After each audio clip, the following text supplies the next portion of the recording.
देखिएगा, आज की क्लास में हम क्लास 10 का केमिस्ट्री पढ़ेंगे। और पिछले क्लास में हम पढ़ चुके थे कि रासायनिक अभिक्रिया के बारे में पढ़ चुके थे, रासायनिक समीकरण के बारे में पढ़ चुके थे। आज हम देखेंगे कि रासायनिक समीकरण जो होता है वो रासायनिक समीकरण में हम आपको बताए थे कि रासायनिक समीकरण दो प्रकार के होते हैं। एक तो समीकरण संतुलित होता है, एक समीकरण असंतुलित होता है। तो संतुलित समीकरण और असंतुलित समीकरण के बारे में बताए थे कि संतुलित समीकरण में होता है क्या, यदि रासायनिक अभिक्रिया में भाग लेने वाले जो भी पदार्थ होते हैं, जो भी तत्व होते हैं, यदि प्रत्येक तत्व के परमाणुओं की संख्या यदि दोनों ओर बराबर होती है तो उसे हम संतुलित रासायनिक समीकरण कहते हैं। जैसे कहने का मतलब, यहाँ पे एक हम समीकरण ले लेते हैं कि हाइड्रोजन को यदि हम क्लोरीन से अभिक्रिया करवाते हैं, तो हाइड्रोजन को यदि हम क्लोरीन से अभिक्रिया करवाते हैं तो मेरा बनता है हाइड्रोजन क्लोराइड। अब बात समझिएगा यहाँ पे कि रासायनिक अभिक्रिया में भाग लेने वाले पदार्थ यहाँ पे क्या है, हाइड्रोजन है, और यहाँ पे क्या है, क्लोरीन।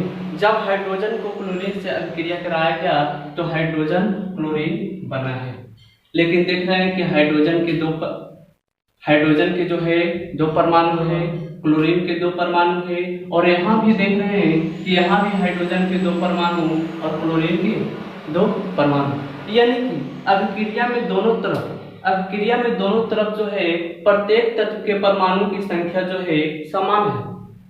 तो प्रत्येक तत्व की यदि परमाणु की संख्या समान रहता है तो उसे हम संतुलित रासायनिक समीकरण कहते हैं। लेकिन यहाँ पे एक समीकरण हम ले लेते हैं कि यदि हम हाइड्रोजन को ऑक्सीजन से अभिक्रिया करवाते हैं तो मेरा बनता है H2O। यानी कहने का मतलब, यहाँ पे हाइड्रोजन का दो परमाणु, यहाँ पे ऑक्सीजन का दो परमाणु, लेकिन यहाँ पे देख रहे हैं क्या, हाइड्रोजन का दो परमाणु है और ऑक्सीजन का एक परमाणु है। यानी दोनों ओर जो है प्रत्येक तत्व के परमाणु की संख्या समान नहीं है। हाइड्रोजन का तो समान है लेकिन ऑक्सीजन का समान नहीं है। तो ये जो समीकरण है असंतुलित समीकरण है, और इसी तरह असंतुलित समीकरण को हम बैलेंस करेंगे, संतुलित करेंगे। वो संतुलित जो करेंगे किस विधि के द्वारा किया जाएगा, तो अनुमान विधि द्वारा। इसमें कोई फार्मूला वगैरह नहीं है, यहाँ पे आपको अनुमान लगा करके जो असंतुलित समीकरण दिया जाएगा उसको आपको बैलेंस करना होगा। अब बैलेंस करने के लिए सीखेंगे कैसे, तो देखते हैं। सबसे पहले कि आपको दे दिया जाए कि मैग्नीशियम जो है हाइड्रोजन क्लोराइड से अभिक्रिया कर रहा है। मैग्नीशियम जो है हाइड्रोजन क्लोराइड से अभिक्रिया कर रहा है, तो यहाँ पे बन रहा है मेरा क्या, मैग्नीशियम क्लोराइड साथ में हाइड्रोजन। अब यहाँ पे ये जो देखते हैं कि सबसे पहले यहाँ पे देखेंगे कौन कौन से एलिमेंट है, कौन कौन से तत्व है, तत्व है। तो यहाँ पे सबसे पहले तो देख रहे हैं कि मेरा इसमें जो तत्व है, एलिमेंट है, मैग्नीशियम है, हाइड्रोजन है और क्लोरीन है। ये तीन एलिमेंट है। इसके अलावा इसमें देखते हैं कि दोनों ओर, तो ये जो है बाईं ओर है आपका, ये जो है आपका बाईं ओर, और ये जो है आपका दाईं ओर है, ये जो है आपका दाईं ओर है। अब यहाँ पे देखते हैं कि बाईं ओर जो है मैग्नीशियम के कितना परमाणु, तो एक परमाणु, हाइड्रोजन के कितना परमाणु, एक परमाणु, क्लोरीन के कितना परमाणु, तो एक परमाणु। अब हम दाईं की ओर चलते हैं, दाईं ओर, तो दाईं ओर मैग्नीशियम के एक परमाणु है लेकिन क्लोरीन का दो परमाणु है, और हाइड्रोजन का जो है यहाँ पे दो परमाणु है, हाइड्रोजन का भी दो परमाणु है। अब यहाँ पे देख रहे हैं कि मैग्नीशियम के तो परमाणु दोनों बराबर है, लेकिन हाइड्रोजन का यहाँ पे बराबर नहीं है, क्लोरीन का भी बराबर यहाँ पे नहीं है। अब इसमें हमको अनुमान लगाना है कि मैग्नीशियम तो बराबर है लेकिन हमको क्लोरीन और हाइड्रोजन को बराबर करना है। तो क्लोरीन और हाइड्रोजन को बराबर करने के लिए हम देखते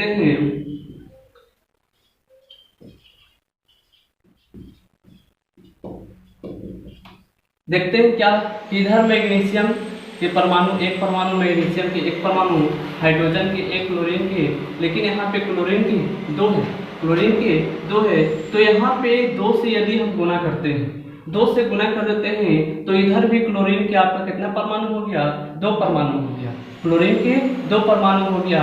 और इधर देख रहे हैं हाइड्रोजन के 2 परमाणु और यहाँ पे हाइड्रोजन के 2 परमाणु। तो इस तरह से यहाँ पे 2 लगाने से क्या हुआ, ये जो समीकरण है, ये जो समीकरण है आपका बैलेंस हो गया। अर्थात अब देखिएगा क्या, अब इसके बाद जो हम देखते हैं कि मैग्नीशियम, हाइड्रोजन और क्लोरीन, ये बाईं ओर देखते हैं कि मैग्नीशियम 1, हाइड्रोजन जो है आपका 2, क्लोरीन भी आपका 2, लेकिन दाईं ओर देखते हैं तो दाईं ओर मैग्नीशियम 1, क्लोरीन जो है 2 और हाइड्रोजन 2।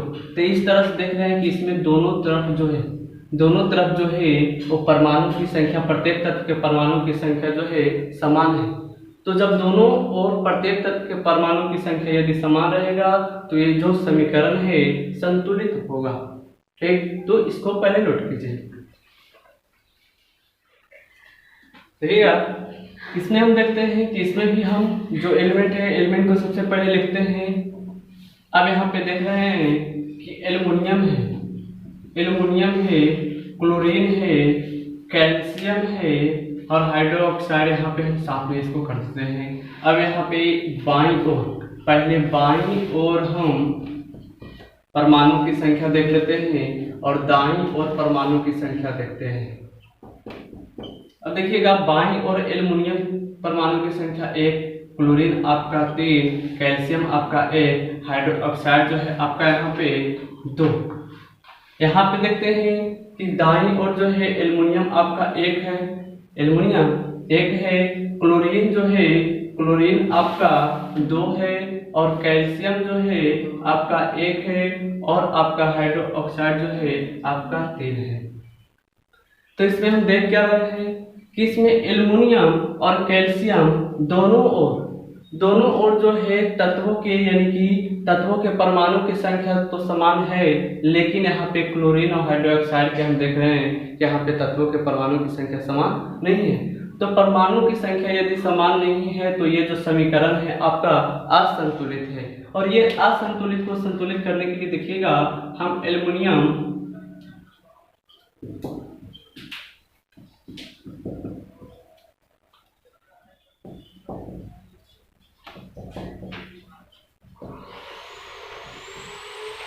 देखिएगा सबसे पहले यहाँ पे क्लोरीन 3 है, क्लोरीन 3 है और इस और जो क्लोरीन है आपका 2 है।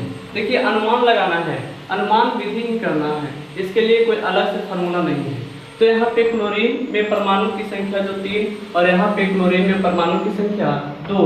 तो यहाँ पे देख क्या रहे हैं कि यदि हम यहाँ 2 से गुना और यदि इसमें हम 3 से गुना कर देते हैं, 3 से गुना कर देते हैं तो 3 से गुना करने के बाद यहाँ पे देख रहे हैं क्या कि क्लोरीन 3 दूनी 6, यानी कि फिर से यहाँ पे देख लेते हैं कि एल्युमिनियम, क्लोरीन और आपका कैल्शियम, हाइड्रोक्साइड। अब देखते हैं कि इसमें इधर हम किए तो क्लोरीन तो बराबर हो गया, इधर भी क्लोरीन बराबर हो गया, कैल्शियम, लेकिन देखिएगा कैल्शियम यहाँ 3 हो गया, कैल्शियम में परमाणु की संख्या कितना हो गया, 3 हो गया और यहाँ पे कैल्शियम की परमाणु की संख्या कितना है, 1 है। अब यहाँ पे यदि हम 3 से गुना कर देते हैं तो 3 कैल्शियम तो हो गया, परमाणु की संख्या कैल्शियम की कितना, 3, यहाँ पे भी 3 हो गया। लेकिन अब यहाँ पे देखते हैं कि हाइड्रोक्साइड जो है यहाँ पे 2 है, यहाँ पे 2 है और 2 3 6, तो हाइड्रोक्साइड की संख्या पूरा मेरा कितना हो जाएगा, 6 और यहाँ पे 3 है।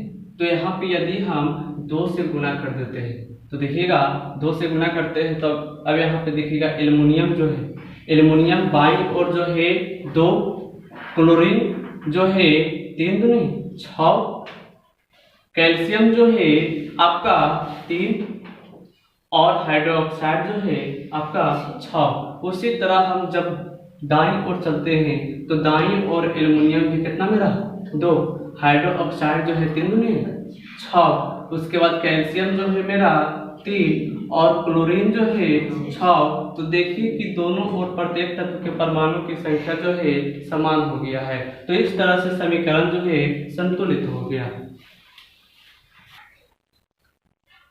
इस समय देखिएगा कि यहाँ पे हम लोहा को जल से क्रिया करवाएं। तो लोहा को जल से क्रिया करवाने के बाद मेरा फेरिक ऑक्साइड और हाइड्रोजन गैस यहाँ पे है। तो यहाँ पे पहले देखेंगे समीकरण जो है असंतुलित समीकरण दिया हुआ है। तो असंतुलित समीकरण को संतुलित फिर से करेंगे, तो फिर से वही प्रोसेस करेंगे। यहाँ पे लोहा यानी Fe, हाइड्रोजन, फिर आपका ऑक्सीजन देखेंगे बाईं ओर जो है तत्व के परमाणु की संख्या कितनी है और दाईं ओर कितनी है। तो सबसे पहले देखते हैं कि बाईं ओर जो है लोहा में प्रत्येक तत्व की संख्या यहाँ पे 1 हाइड्रोजन, 2 ऑक्सीजन, 1। लेकिन जब दाईं ओर चलते हैं तो लोहा Fe जो है 3, वो ऑक्सीजन जो है आपका 4 और हाइड्रोजन जो है 2। तो यहाँ पे देख रहे हैं ना तो लोहा के यानी कि Fe के परमाणु की संख्या जो है बराबर है, ना ही हाइड्रोजन के आपका बराबर है, लेकिन ऑक्सीजन के बराबर नहीं। अब इसको बराबर करने के लिए देखिएगा हम करते क्या है।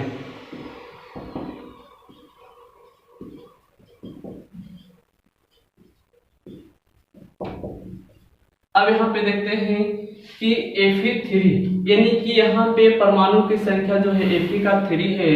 तो यदि हम ये 3 से गुना कर देते हैं, 3 के गुना कर देते हैं, तो ये मेरा Fe जो 3 था, Fe3 यहाँ था, ये भी मेरा Fe3 हो गया। लेकिन यहाँ पे देख रहे हैं कि ऑक्सीजन जो है इस पे परमाणु की संख्या 4 है और यहाँ पे ऑक्सीजन जो है परमाणु की संख्या आपका 1, परमाणु की संख्या 1 है। तो यहाँ पे 4 और यहाँ पे 1, यदि हम 4 से गुना कर देते हैं,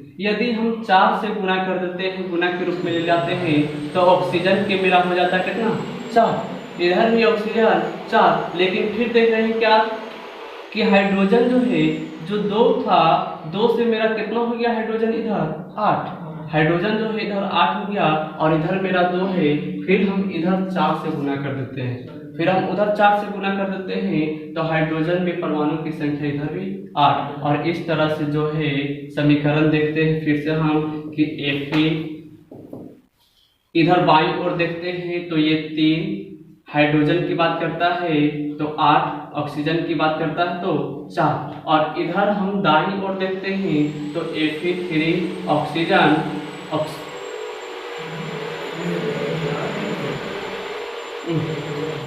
ठीक है, ऑक्सीजन मेरा कितना हो गया 4 और हाइड्रोजन 8। तो इस तरह से देखें हम कि दोनों ओर प्रत्येक तत्व के परमाणु की संख्या आपका क्या हो गया बराबर हो गया।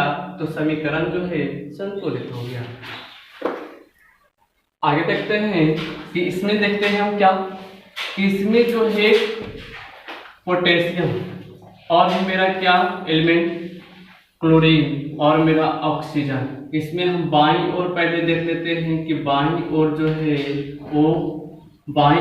परमाणु की संख्या कितनी है और दाईं ओर देखते हैं। तो सबसे पहले देखते हैं कि पोटेशियम जो है बाईं ओर 1, क्लोरीन जो है 1, लेकिन ऑक्सीजन 3। दाईं ओर देखते हैं तो पोटेशियम 1, क्लोरीन जो है आपका 1 और ऑक्सीजन जो है आपका 2। तो यहाँ पे देख रहे हैं कि पोटेशियम और क्लोरीन में परमाणु की संख्या तो समान है, लेकिन आपका ऑक्सीजन के परमाणु की संख्या जो है बराबर नहीं है। इसके लिए देखिएगा करते हैं हम